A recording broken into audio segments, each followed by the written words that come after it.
সুন্দরী প্রতিযোগিতা নিয়ে বিশ্বজুড়ে রয়েছে বিস্তর তর্ক বিতর্ক। খোলামেলা পোশাক কি সেই বিতর্কের কারণ? যদি তাই হয়ে থাকে তাহলে জেনে নিন বোরকা বা হিজাব পরেও হয় সুন্দরী প্রতিযোগিতা।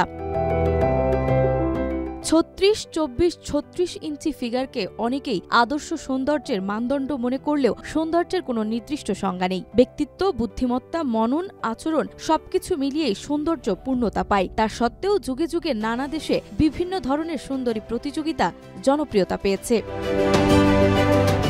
সুন্দরী প্রতিযোগিতার সূচনা প্রাচীন গ্রিসে খ্রিস্টপূর্ব ৬ষ্ঠ শতকে। কোরিন্থ নগরীর শাসক কিপসেলাস নতুন শহর ব্যাসিলিসের উদ্বোধন উপলক্ষে এই প্রতিযোগিতার প্রথম আয়োজন করেন। সেখানে নারীর শারীরিক সৌন্দর্যের সঙ্গে বুদ্ধি, সাহস, ব্যক্তিত্ব ও সাধারণ জ্ঞানও মূল্যায়ন করা হয়। তখন প্রথমবার ফলাফলের পক্ষপাতের অভিযোগ ওঠে, কারণ কিপসেলাসের স্ত্রী সেরা সুন্দরী নির্বাচিত হন।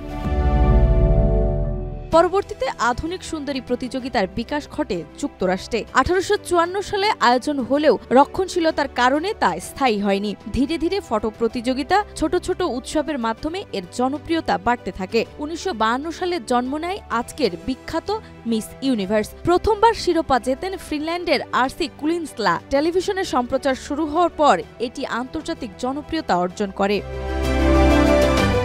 মিস ইউনিভার্সের পাশাপাশি 1951 সালে জন্ম নেয় মিস ওয়ার্ল্ড। প্রথমে এটি ছিল আধুনিক সাঁতার পোশাক প্রদর্শনীর একটি আয়োজন। পরবর্তীতে এরিক মোরলের উদ্যোগে তা পূর্ণাঙ্গ প্রতিযোগিতায় রূপ নেয়। বিবিসি যখন এটি সরাসরি সম্প্রচার শুরু করে তখন এর আন্তর্জাতিক মর্যাদা আরও বাড়ে। মোরলের মৃত্যুর পর তার স্ত্রী জুলিয়া মোরলে দায়িত্ব নেন এবং দীর্ঘদিন ধরে তা পরিচালনা করছেন। বিশ্বে শুধু এই দুই প্রতিযোগিতায় নয়, আরও অনেক বৈচিত্র্যময় সুন্দরী প্রতিযোগিতার আয়োজন হয়। 2013 সালে ইন্দোনেশিয়ার জাকার্তায় শুরু হয় মিস মুসলিম ওয়ার্ল্ড, যেখানে অংশগ্রহণকারী নারীরা মাথায় স্কার্ফ ও শরীর ঢাকা পোশাকে উপস্থিত হন। নাইজেরিয়ার ওবাবিই আয়েশা আজিবোলা প্রথমবারের মতো শিরোপা জেতেন।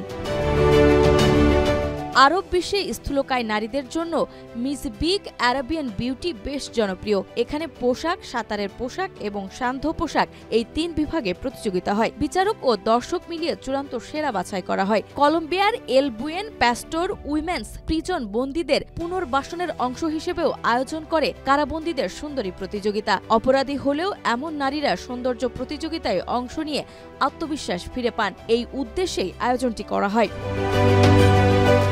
মানবিক বার্তা ছড়াতে 2009 সালের থেকে শুরু হয় মিস হোমলেস, যেখানে গৃহহীন নারীদের নিয়ে প্রতিযোগিতা হয় এবং বিজয়ীকে দেওয়া হয় বিনামূল্যে থাকার সুযোগ। রাশিয়ায় 2004 সাল থেকে 2011 সাল পর্যন্ত অনুষ্ঠিত মিস অ্যাটমে অংশ নিতেন পরমাণু কেন্দ্র কর্মীরা। এর উদ্দেশ্য ছিল পরমাণু শিল্প নিয়ে মানুষের ভয় দূর করা। সুন্দরী প্রতিযোগিতা নিয়ে যতই বিতর্ক থাক, এটি বিভিন্ন সংস্কৃতি, বার্তা ও সামাজিক বাস্তবায়নকে সামনে এনে এক অনন্য বৈচিত্র্যের জগৎ তৈরি করেছে, যেখানে সৌন্দর্য কেবল বাহ্যিক নয় বরং বহুমাত্রিক।